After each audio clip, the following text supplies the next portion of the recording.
सभी की इच्छाओं को नमन। मैं नास्तिक हूँ, लोग मुझे नास्तिक कहते हैं।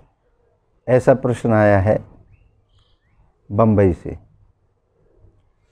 देखिए, नास्तिकता और आस्तिकता का जो कार्य है वो युगों युगों से चलता रहा है। मैं किसी और धर्म की एग्जाम्पल आपको नहीं दूंगा, केवल हिंदू धर्म का ही दूंगा, जिसमें टोटल हमारे जीवन जीने की कला के लिए 9 दर्शन बताए गए हैं, जिनमें से 6 दर्शन अध्यात्म, मोक्ष, परमात्मा, भगवान की बात करते हैं और 3 दर्शन नास्तिकता की बात करते हैं, आज की बात करते हैं, शरीर की बात करते हैं, प्रत्यक्ष की बात करते हैं। तो प्रत्यक्ष की जो बात करता है वो प्रश्न उठाता है, उसकी बुद्धि काम करती है। हमारे हिंदू धर्म के अंदर चारवाक दर्शन है एक, जो वेदों को नहीं मानता, जो केवल आदमी की ज़िंदगी को मानता है, जो प्रत्यक्ष में वो देखता है, प्रत्यक्ष में जो करता है उसको मानता है। और दूसरे धर्मों में तो अलग अलग तरीके से, बहुत धर्मों में मोक्ष को नहीं माना जाता। तो हमारे धर्म के अंदर ही बहुत ऐसे लोग हैं जो चारवाक दर्शन को फॉलो करते हैं। महात्मा बुद्ध ने भी वही नीति अपनाई। महात्मा बुद्ध ने भी किसी मूर्ति को या किसी आस्था को या किसी भी बात को नहीं माना, और खुद से ही, क्योंकि समस्याएं हमारे खुद के सामने आती हैं प्रेजेंट के अंदर। जैसे आज वर्तमान में मान लीजिए आप गाड़ी से कहीं जा रहे हैं और गाड़ी आपकी पंचर हो जाती है, तो प्रत्यक्ष रूप में पंचर हुई है, तो आप वहाँ पर अध्यात्म को नहीं कनेक्ट कर सकते। या जोत जलाने से पंचर लग जाए, या अर्चना करने से, आराधना करने से, पूजा करने से पंचर नहीं लग सकता गाड़ी के अंदर। तो चारवाक दर्शन कहता है कि आप उस समस्या को सॉल्व करने को ही, क्योंकि उस समय आपकी बुद्धि काम करती है कि अगर ये गाड़ी तब चलेगी जब इसका पंचर लग जाएगा, इसमें हवा भर जाएगी, तब ये चलेगी। जो चारवाक दर्शन कहता है कि आप अपनी बुद्धि का इस्तेमाल वहाँ पर करें, हर समय करें। ये तो एक वहाँ का एक एग्ज़ाम्पल है। वहाँ पर आप पंचर वाला खोजेंगे, पंचर वाले से बात करेंगे कि मेरी गाड़ी की हवा निकल गई। पंचर वाला फिर उसका मुआयना करेगा टायर का कि आपकी ट्यूब फट गई है, आपकी नली टूट गई है, या आपका पंचर हो गया है। वो उसको रिपेयर करके आपको देगा, तब आप आगे जा पाएंगे। जो चारवाक दर्शन जो है वो उसे, जो ये षट दर्शन वाले हैं, जो अध्यात्म को, जो मोक्ष को, जो आकाश को मानते हैं, पूजा अर्चना को मानते हैं, जो मूर्ति पूजा को मानते हैं, वो इसका विरोध करते हैं। यहाँ तक बताया गया है कि रामचंद्र जी जब वनवास जा रहे थे तो तब चारवाक दर्शन वाले एक व्यक्ति भी भरत के साथ गए थे, और तब जाकर के रामचंद्र जी को समझाया था कि आप जो वन में जा रहे हैं, वन में जा कर के आप पब्लिक का भला नहीं कर सकते। आप अपने राज्य के राजा बने और तब जा कर के आप भला कर सकते हैं। तो राम ने एक तर्क दिया था उसमें कि मैं मर्यादा को निभा रहा हूँ, मैं किसी पूजा पाठ या उसके ज़रिए नहीं जा रहा, मैं एक मर्यादा, जो मेरे पिताजी का आदेश है। तो चारवाक दर्शन वाले जो विद्वान थे उन्होंने कहा था कि आप अपना सुख देखें, क्योंकि हमारा ये शरीर है, और ये शरीर ही अगर दुख है तो फिर हम कल्पना करें कि आज हम इस शरीर से दुख झेलें और ऊपर जा कर के कहीं पता नहीं कहाँ, किसी ने आज तक इस प्रश्न का उत्तर नहीं दिया कि नरक क्या होता है और स्वर्ग क्या होता है। स्वर्ग कहाँ पर है? भगवान बैठता है, परमात्मा बैठता है, कहाँ पर बैठता है? तो जब ऐसी चीज़ कहीं दुनिया में एग्जिस्ट ही नहीं करती, तो हमें उन पर भरोसा नहीं करना चाहिए, ऐसा चार्वाक दर्शन पर भरोसा करने वालों का कहना है। वो आज को तथ्य मानते हैं, इस शरीर को सच्चाई मानते हैं। वो कहीं किसी कोई दुनिया, दूसरी दुनिया, कोई परमात्मा, कोई भगवान, कोई ऐसी शक्ति जो हमें चला रही है उसको नहीं मानते। वो विज्ञान का जो है सपोर्ट करते हैं, और विज्ञान भी यही मानता है। विज्ञान भी किसी परमात्मा को नहीं मानता, विज्ञान भी किसी पूजा के या तंत्र के या मंत्र के या उसके सिस्टम को नहीं मानता। तो जब कोई मानता ही नहीं है तो आप क्यों परेशान हैं? नास्तिक और आस्तिक ये लोगों की एक भीड़ है जिसमें आस्तिकता, हमारे हिंदू धर्म के अंदर लोगों को ठूस ठूस करके भर दिया गया है आस्तिकता के लिए। तो ज़्यादा जो तादाद है वो आस्तिक लोगों की है, क्योंकि चार्वाक दर्शन को फलने फूलने ही नहीं दिया। पता नहीं, मैं इस पर कोई टिप्पणी नहीं करना चाहूँगा, लेकिन चार्वाक दर्शन जो भी लोग फॉलो करते हैं।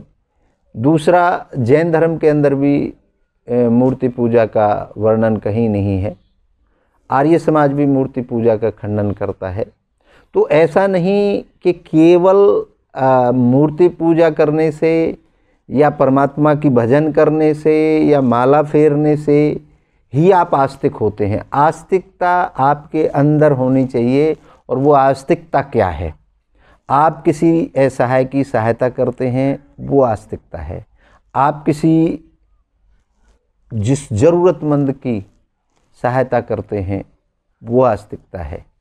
नास्तिकता और आस्तिकता का जो मेरे हिसाब से जो अंतर है वो इन चीज़ों के लिए नहीं है कि क्या आप माला फेरते हैं, नहीं फेरते हैं, क्या आप मंदिर जाते हैं, नहीं जाते हैं।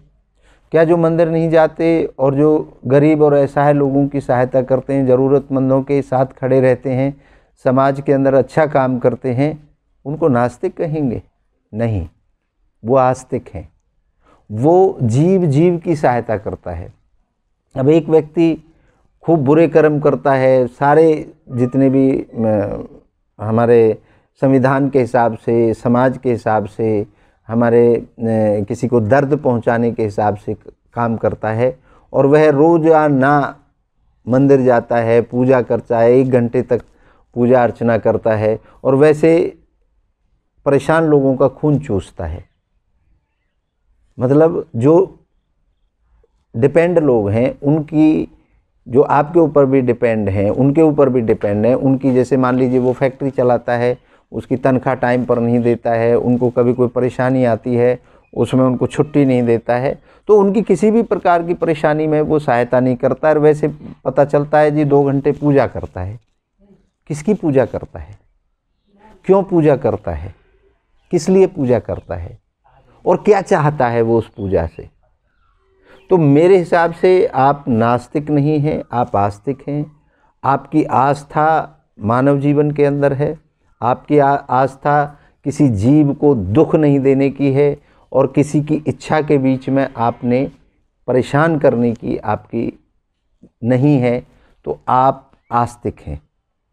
मेरे हिसाब से आप नास्तिक नहीं हैं, और कोई भी इस दुनिया के अंदर नास्तिक नहीं है, और कोई भी आस्तिक नहीं है।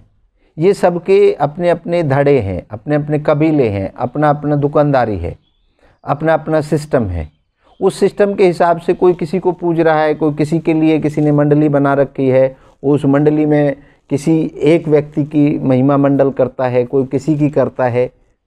और हर उसमें मान लीजिए हम आतंकवादी और सामान्य लोगों की बात करें, तो आतंकवादी अपने आतंकवादी नेता को पूजते हैं, उसके लिए उसकी बातें मानते हैं, उसकी फॉलो करते हैं उसको। तो हम ये कहें कि जी वो आस्तिक हैं, तो वो गलत चीज़ में भी आस्तिकता है, तो वो गलत है। तो इसलिए मैं समझता हूँ कि आप आस्तिक हैं, नास्तिक नहीं हैं। और केवल कुछ लोगों के कहने से कि आप नास्तिक हैं, आप नास्तिक नहीं हो जाते। और नास्तिकता और आस्तिकता की ये सदा से संघर्ष चलता रहा है, और ये युगों युगों से इसका कोई किसी के पास जवाब नहीं है कि कौन आस्तिक है और आस्तिकता का पैमाना क्या है।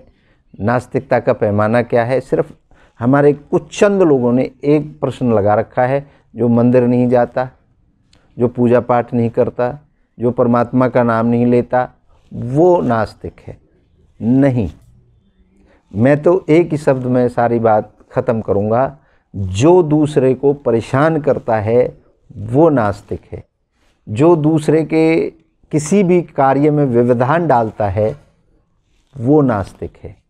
और जो सबसे प्रेम करता है, सबसे सहायता करता है, वो आस्तिक है। तो ये दो चीज़ें मेरे हिसाब से मैंने बताई, और अपने ही हिंदू धर्म का मैंने एग्जाम्पल भी आपको दिया। डिटेल में हम इसलिए बहुत ज़्यादा बात नहीं कर सकते क्योंकि बहुत लंबी बात हो जाएगी, बहुत लंबा वीडियो हो जाएगा। तो ये संक्षिप्त में आप इस बात को समझ गए होंगे। और इसी तरीके की कोई भी अगर आपकी त्रुटि है, कोई दिमाग में कोई क्वेश्चन है, तो आप हमसे कर सकते हैं। हम कोशिश करेंगे कि आपको ठीक से उसका जवाब दें। आप सभी के बैठे अंदर इच्छा को एक बार पुनः मैं नमन करता हूँ। जय हो। अगर आप इच्छा पूर्ति समाधान आश्रम से जुड़ना चाहते हैं, इच्छा पूर्ति समाधान आश्रम पर आप अपनी इच्छाओं के पूर्ण करने के तरीके जानना चाहते हैं, तो आप हमें संपर्क कर सकते हैं। YouTube पर इच्छा पूर्ति समाधान आश्रम, इंस्टाग्राम पर इच्छा पूर्ति समाधान आश्रम, ट्विटर पर इच्छा पूर्ति समाधान आश्रम, और जितने भी सोशल नेटवर्क हैं वहाँ पर आप हमें फॉलो कर सकते हैं।